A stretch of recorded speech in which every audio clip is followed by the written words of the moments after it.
और इस वक्त अभय सिंह बीजेपी की बैठक में पहुंचे हुए थे। विधायक जी इस बैठक में आने का क्या औचित्य समझा जाए? नहीं, मैं तो यहाँ पे आया था माननीय मुख्यमंत्री जी को कागज देने के लिए। वहाँ पे चर्चा हुई विकास कार्यों के लिए, तो उसी विकास कार्य संबंधित पत्रावली देने के लिए मैं आया था माननीय मुख्यमंत्री जी। बड़ी चर्चा हो रही है आपके आने को लेकर। अब ये आप लोग हैं, आप ही चर्चा बनाना है, आप ही चर्चा बिगाड़ना है।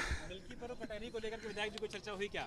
नहीं, हमसे कोई चर्चा नहीं हुई। समाजवादी पार्टी के विधायक हैं अभय सिंह। हालांकि राज्यसभा चुनाव में इन्होंने क्रॉस वोटिंग की थी, तब से ये कयास लगाया जा रहा था कि हो सकता है कि भारतीय जनता पार्टी का दामन थाम ले। हालांकि अब इस बैठक को लेकर संजीव सिंह जी हैं मेरे साथ, यहाँ के जिला अध्यक्ष। क्या एजेंडा रहा बैठक का?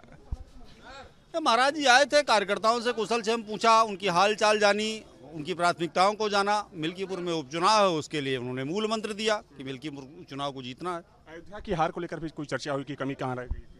ना, वो तो चर्चा पहले ही हो चुकी है। पार्टी ने जो है मंडल स्तर तक उस चीज़ की समीक्षा के लिए समीक्षा बैठकें कर चुकी है, और भारतीय जनता पार्टी के प्रदेश अध्यक्ष माननीय भूपेन्द्र चौधरी अयोध्या में आए थे, तो उस विषय पर आज चर्चा करने का कोई मतलब नहीं। मिल्कीपुर को लेकर क्या एक रोड मैप आप लोगों ने तैयार किया? बूथ जीतो चुनाव जीतो।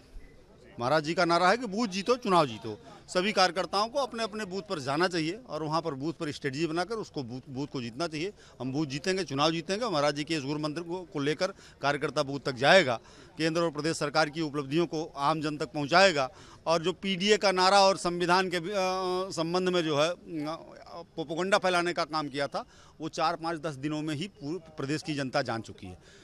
अयोध्या जनपद में बदरसा का हुआ कांड ने समाजवादी पार्टी के उस चरित्र को जो प्रदर्शित कर दिया कि उनके लिए केवल 2 लोग महत्वपूर्ण हैं, बाकी दुनिया में सारे लोग वोटर हैं।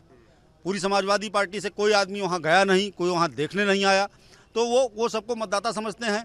सरकार में आने पर केवल 2 वर्गों का ध्यान रखते हैं। इस बात को मतदाता जान चुका है। उपचुनाव में मतदाता फिर से केंद्र और प्रदेश की योजनाओं के साथ और उपलब्धियों के साथ, मोदी योगी के साथ, भाजपा के साथ आएगा और भाजपा प्रचंड बहुमत से उपचुनाव को जीतेगी।